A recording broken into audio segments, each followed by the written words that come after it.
La joie ce soir, parce que notre Père a bien voulu que ce soit moi qui va intervenir. Pour cette confiance, je lui dis merci. Et je dis merci à l'apôtre élevé depuis France à Paris. Merci au Dieu Tout-Puissant pour les souffles de vie. Et merci à vous tous d'être ici ce soir. Est-ce que quelqu'un peut acclamer très fort? Nous sommes debout, nous allons entendre la parole de Dieu. Nous sommes dans le livre de Exode chapitre 20. Nous allons commencer par le 23e verset jusqu'au 25e. Après, nous allons prendre le verset 3 du 7 au 10. Nous lisons la parole au nom de Jésus. Nous lisons au nom de Jésus. Amen. Longtemps après, les rois d'Égypte moururent. Et les enfants d'Israël gémissaient encore sous la servitude et poussaient des cris. Ces cris que leur a arraché la servitude montèrent jusqu'à Dieu. Dieu entendit leur gémissement et se souvint de ses alliances, de son alliance avec Abraham, Isaac et Jacob. Dieu regarda les enfants d'Israël et il en eut compassion. Chapitre 3, verset 7. L'Éternel dit: je vis la souffrance de mon peuple qui est en Égypte, et j'ai entendu le cri qui lui font pousser ses oppresseurs, car je connais ses douleurs. Je suis descendu pour le délivrer de la main des Égyptiens, et pour le faire monter de ce pays, dans un bon et vaste pays, dans un pays où coule le lait et le miel, dans le lieu qu'habitent les Cananéens, les Étiens, les Amoréens, les Phéréziens, les Héviens et les Jébuséens. Voici, les cris d'Israël sont venus jusqu'à moi, et je vis l'oppression que leur font souffrir les Égyptiens. Maintenant, va, je t'enverrai auprès de Pharaon, et tu feras sortir d'Égypte mon peuple, les enfants d'Israël. Donne un bon amen. Acclame très fort pour la lecture de la parole. Bien-aimé, tu es le bien-aimé ce soir, parce que tu as choisi la bonne part, celle d'écouter la parole qui donne la vie. Celle que nous sommes aujourd'hui, parce qu'il y avait une parole qui était dite sur nous. Et cette parole, celle fait chair en nous. C'est une parole qui fait que nous puissions exister. Je regrette pas pourquoi les fidèles commencent à fuir le culte de l'enseignement. Il suffit de venir pendant le culte de vendredi. C'est là où il y a les bons enseignements qui peuvent bâtir notre vie chrétienne. Il est vrai qu'on peut prier. Il est vrai qu'on peut donner les offrandes. Mais sans la connaissance de la parole de Dieu, tu ne seras pas un bon chrétien. C'est pourquoi la Bible dit: mon peuple périt par manque de connaissance. La personne qui connaît, il est tellement difficile de la tromper. La personne qui connaît, le diable ne trouvera pas une brèche par où entrer. C'est pour cela que vous comprendrez. Un bon jour, le diable est allé tenter Jésus lui-même. Il a donné l'écriture et Jésus retourne aussi par l'écriture. Mais si tu es en carence d'écriture, ça te sera difficile de faire face à Satan. Donne-moi un bon amen. Encore un grand mot disant amen. Aujourd'hui, je vais parler sur un petit thème que j'ai appelé Exode. J'ai appelé ce thème Exode. Pourquoi je l'appelle Exode? Parce que je sais toute vie qui existe est appelé à un changement. Quelqu'un peut me dire amen? Toute vie est appelée naturellement à un changement. il n'y a aucune vie qui reste statique, qui ne bouge pas, qui ne change pas. La seule personne qui ne peut pas changer, c'est la personne de Dieu dans le ciel. Mais nous tous qui sommes des créatures, nous sommes appelés au changement. Et cet exode doit être opérationnel dans la vie de chaque enfant de Dieu. Aujourd'hui, les vies des enfants de Dieu restent stagnantes parce que plusieurs ne comprennent pas, ne prennent pas la décision de mener la vie de l'exode dans leur vie. Donne-moi un bon amen. L'exode ne signifie rien d'autre que le changement. Le mouvement de fait de quitter à un endroit vers un autre endroit. Chaque enfant de Dieu est appelé à évoluer dans sa vie. Tu n'es pas condamné à mener une vie sur tes endroits, mais tu es appelé à évoluer. Tu es appelé à voir le changement dans ta vie. Tu vas voir le changement dans ton mariage. Tu vas voir le changement dans tes affaires. Tu as un changement dans ton ministère. Tu as un changement dans tout ce que tu entreprends. Il faut que tu vives un changement. Donne-moi un bon amen.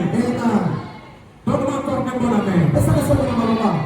Alors bien aimé, l'histoire que nous venons de lire, c'est une histoire que nous connaissons tous. Il s'agissait de ce enfant d'Israël qui se sont retrouvés en Égypte. Et donc en Égypte, je dois vous épargner des détails parce que vous connaissez trop.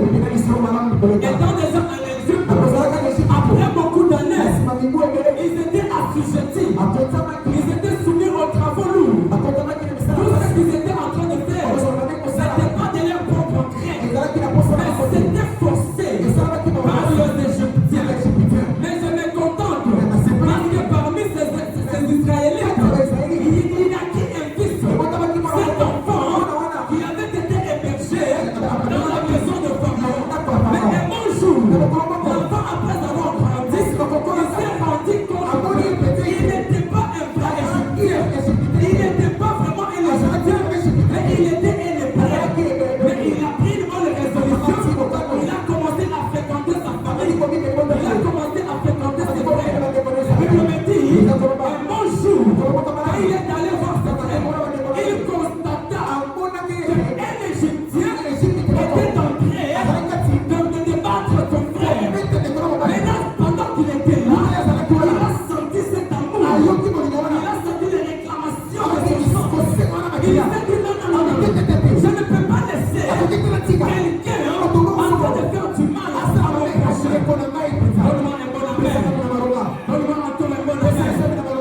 Cet homme, il a pris la décision d'aller maintenant battre cet Égyptien. En le battant, il a conduit jusqu'à la mort. Et il avait caché. Deuxième jour, il est allé à Corriva. Il a remarqué maintenant ses frères entre eux qui étaient en train de se chamailler. Il leur dit, pourquoi vous vous chamaillez? Parce que vous êtes de la même famille. Vous portez les mêmes sorts. Mais les gens ne comprenaient pas de quoi il parlait. Alors, entre eux, il lui dit, tu viens nous donner des conseils. Comme étant qui? Tu crois que l'Égyptien que tu avais tué, nous le connaissons pas. Nous les savons. Donne-moi un bon amen. Encore donne-moi un bon amen. Je vais aller vite. Cet homme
accueilli. Vous connaissez la suite. Oui, Mais moi, je vais aller trop au but.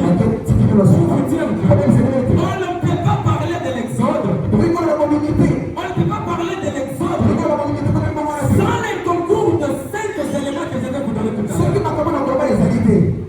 Amen, amen. Yes. Amen, amen. Il y a 5 éléments. Je ne dis pas qu'ils sont définitifs, non. Il y en a plusieurs.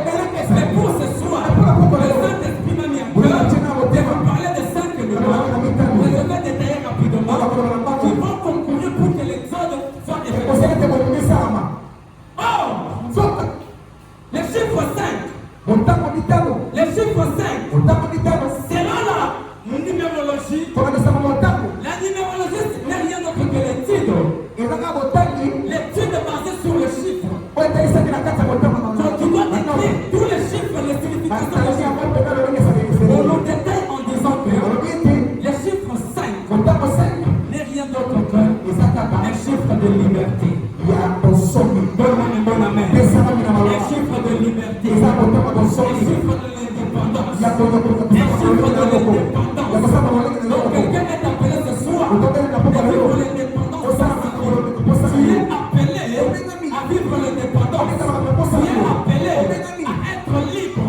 Pour dans ton exode, je veux que tu sois libre. Quand tu vivras l'exode, la liberté va t'accompagner. Quand tu vas vivre l'exode, l'indépendance va t'accompagner. Tu ne seras plus dépendant d'un homme, mais tu resteras dépendant d'un seul Dieu. Mais sur la terre, tu dois être indépendant.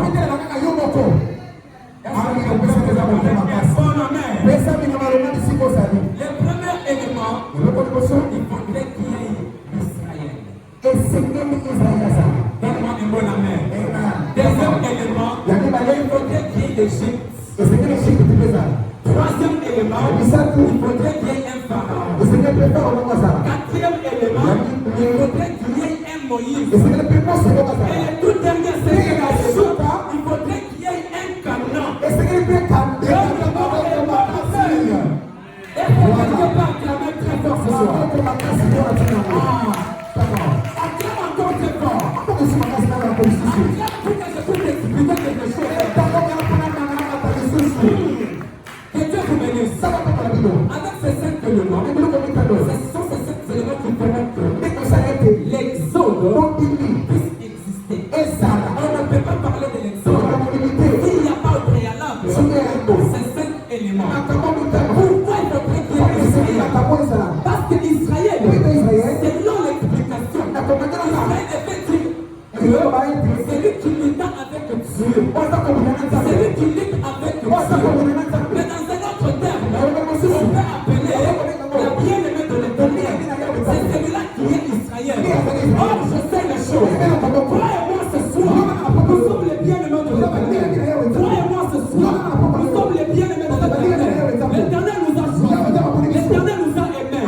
L'Éternel nous a voulu. Nous sommes devenus ses bien-aimés. Et il est jaloux. Et nous sommes bien-aimés. Il ne permettra pas que le mal t'arrive. Il ne permettra pas que tu puisses souffrir.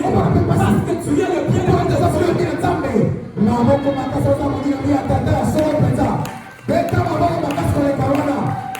Voilà. Donne-moi un bon amen. Le deuxième élément, il faudrait qu'il y ait un Égypte. Un Égypte qui doit exister quelque part. L'Égypte n'est rien d'autre que la terre étrangère. Dis à ton voisin la terre étrangère. Dis à ton voisin. L'Égypte, bien aimé, c'est la terre étrangère. Une terre où on ne connaît pas le vrai Dieu. Une terre où on adore les idoles. Et l'Égypte, c'est une terre où il n'y a pas la présence de Dieu. L'Égypte, c'est un endroit qu'on peut appeler actuellement comme le monde. Amen, amen. Yes. Amen, amen. Yes. Aujourd'hui, nous avons nos bien-aimés qui se sont retrouvés en Égypte. Dis-moi un amen. Come on. Dis-moi un amen. Yes, come on. Il est à l'église. Mais il est encore en Égypte. Il prie très bien. Mais il est encore en Égypte. Il paye ses dîmes. Mais il est encore en Égypte. Donne-moi un bon amen.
L'Égypte, c'est les mensonges que tu as là. Tu es servante de Dieu, mais tu es menteur. Tu es encore en Égypte. L'Égypte, c'est la débauche que tu fais là. Tu es serviteur aussi, mais tu enfonces les enfants. Tu es encore en Égypte. L'Égypte, c'est les fétiches que tu as à la maison. Tu dis si tu adores Dieu, tu rentres là-bas, tu te prosternes. Tu es encore en Égypte. Ce genre de choses n'attirent pas la présence de Dieu. Bien le même pour te dire, si tu es encore dans ces choses, tu ne verras pas la main de Dieu. Tu es encore un païen. Tu es appelé à te repentir. Tu dois te repentir. Tu dois te repentir et revenir à Christ. Donne-moi la main.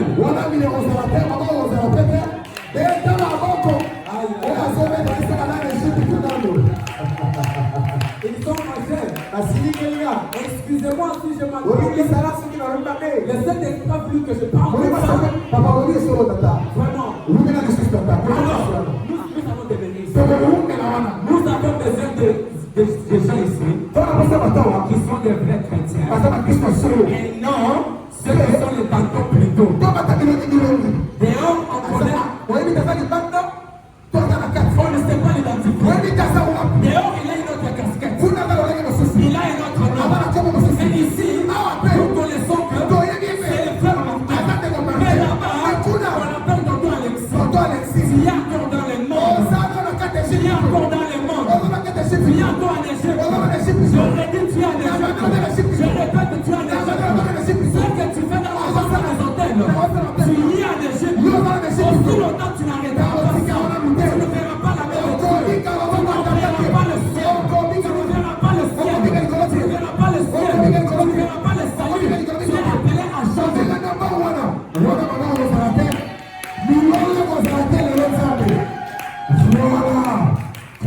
Troisième élément.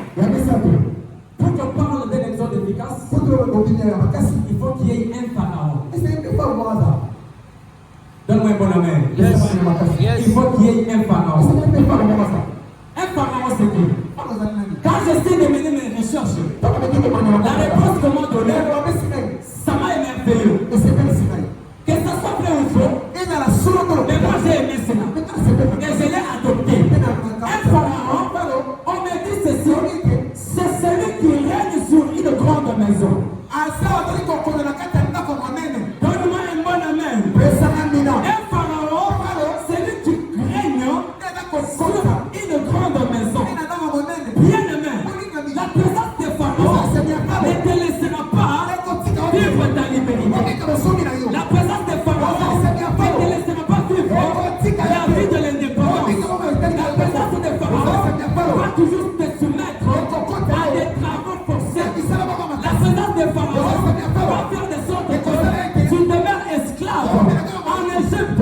Car je sais que Pharaon, son lieu de règne, c'est en Égypte. Pendant que tu es en Égypte, ce n'est pas Seigneur Jésus qui te dirige. Ce n'est pas Seigneur Jésus qui est ton Seigneur. Il n'est pas ton maître. Mais c'est lui qui est ton maître. C'est le Pharaon.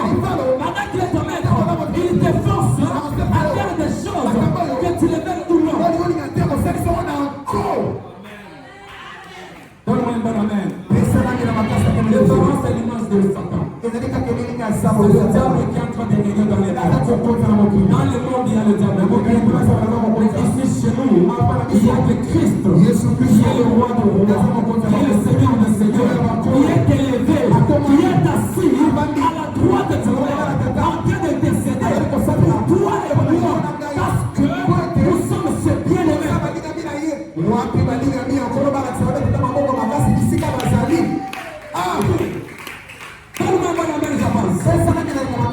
Aujourd'hui, c'est une journée d'enseignement. Ça m'étonne que tu n'écris pas quelque chose. Que Dieu te bénisse. Que Dieu t'aide par le Saint-Esprit afin de capter ce message. Ça pourra t'aider dans la vie. Quatrième élément, je voulais finir rapidement. Il faudrait qu'on parle aussi de Moïse dans cette affaire. Il faut qu'il y ait Moïse dans cette affaire. Il faut qu'il y ait Moïse dans cette affaire. C'est qui est Moïse? Moïse, c'est celui qui est ramassé des eaux. Et Moïse, c'est celui qui connaît bien Pharaon. Et Moïse,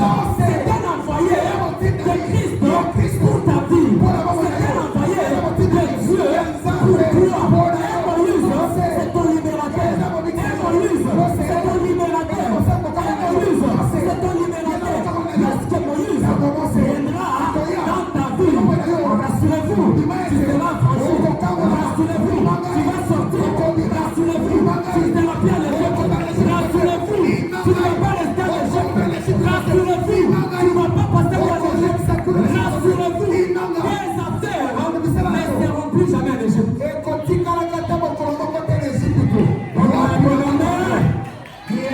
Est-ce que quelqu'un peut me donner un très bon avis? Ce soir, il y a Moïse. Pourquoi le uniquement pour ta vie? Pour ta vie. Qui vient pour te libérer. Qui vient pour t'affranchir. Qui vient t'aider. Pour que tu sois libre. Je suis en train de faire course à la montre. Je n'ai pas assez de temps, je fais course pour que je puisse finir rapidement. Les Moïse dont je vous parle aujourd'hui, c'est un Moïse le libérateur. C'est lui qui vient uniquement pour maintenant faire face à Pharaon, afin que toi tu sortes de l'Égypte, pour que tu puisses aller là où le Seigneur veut te voir. Il y a un endroit que le Seigneur veut te voir. Il y a un endroit que le Seigneur veut te voir. Là où tu es dans le monde, tu n'es pas ta place. Ce que tu fais là-bas, ce n'est pas dans ça que Dieu t'attend. Là où tu es, le Dieu de Dieu ne se pas là. Là où tu es, la présence de Dieu n'y est pas. Mais quand tu vois accueillir les Moïse qui va te libérer, tu sortiras et il ne te laissera pas seul. Il sera avec toi pour t'accompagner jusqu'au lieu où Dieu te veut.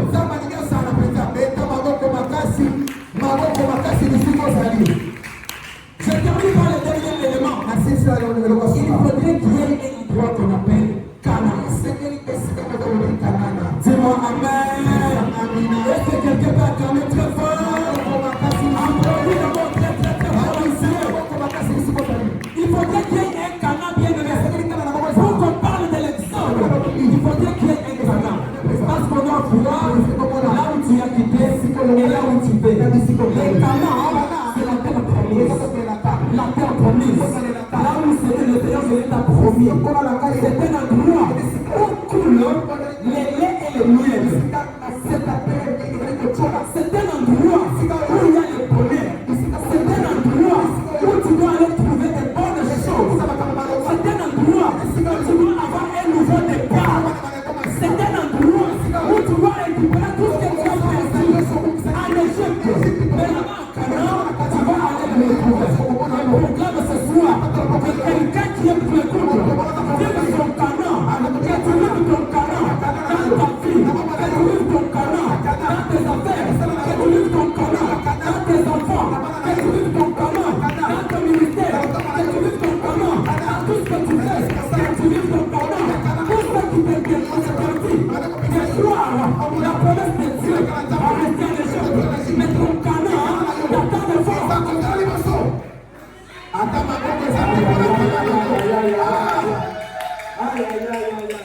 Donne-moi un bon amen.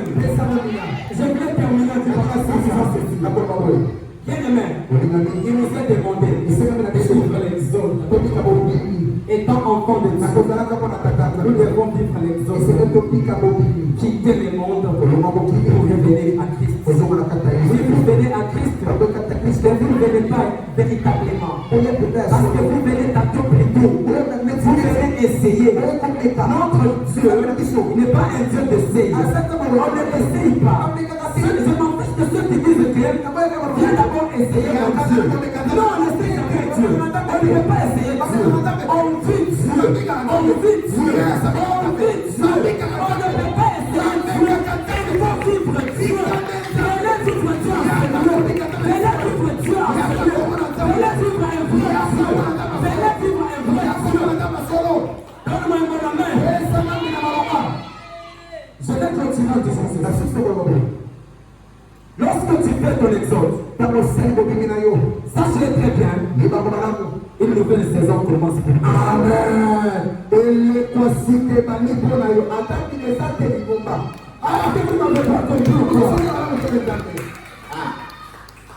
Il y a une nouvelle saison qui t'attend. Je vais expliquer dans une minute. La saison, la nouvelle saison, quand elle commence, elle ne commence pas directement au clair. Je vais vous dire dans un autre terme. Est-ce que vous savez que les jours, quand elle apparaît pas pendant la journée. Elle apparaît d'abord dans la nuit. Même s'il est déjà jour, mais il fait encore nuit. Ce qui veut dire, ta saison va sonner pendant que tu ne vois rien. Ta saison a déjà sonné pendant que tu ne vois rien. Ta saison est déjà arrivée pendant que tu pleures. Ta saison est déjà arrivée pendant que tu n'as pas encore touché.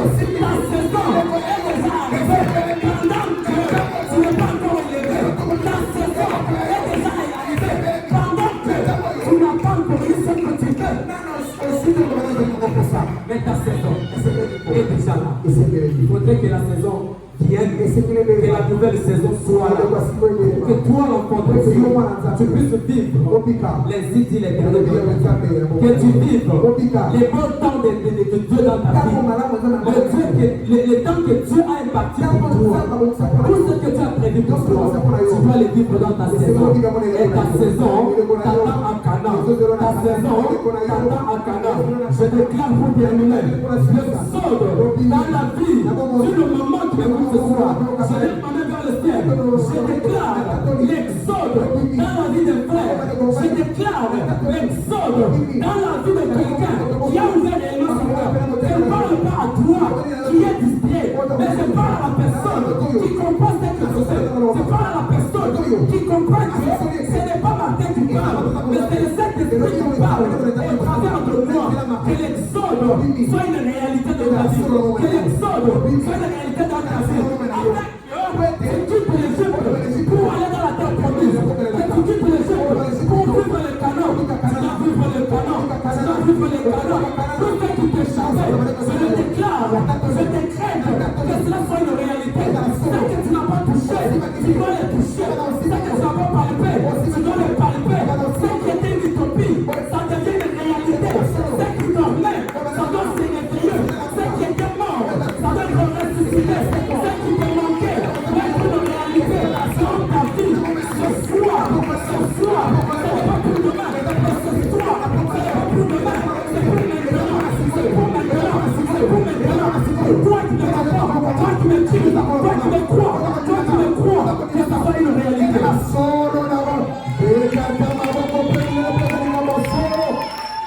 Alléluia. Donne-moi un bon amen. Je décrète que tu vives l'exode dans ta vie. Ton Dieu est Israélite. Tu es Israélite. Tu es la bien-aimée de Dieu. Tu es le chouchou de Dieu. Ton père qui est dans le ciel, il ne supporte pas de voir souffrir. Mais il y a seulement un seul élément qui te manque. Permettez-moi d'être fini. Il y a seulement un seul élément qui te manque.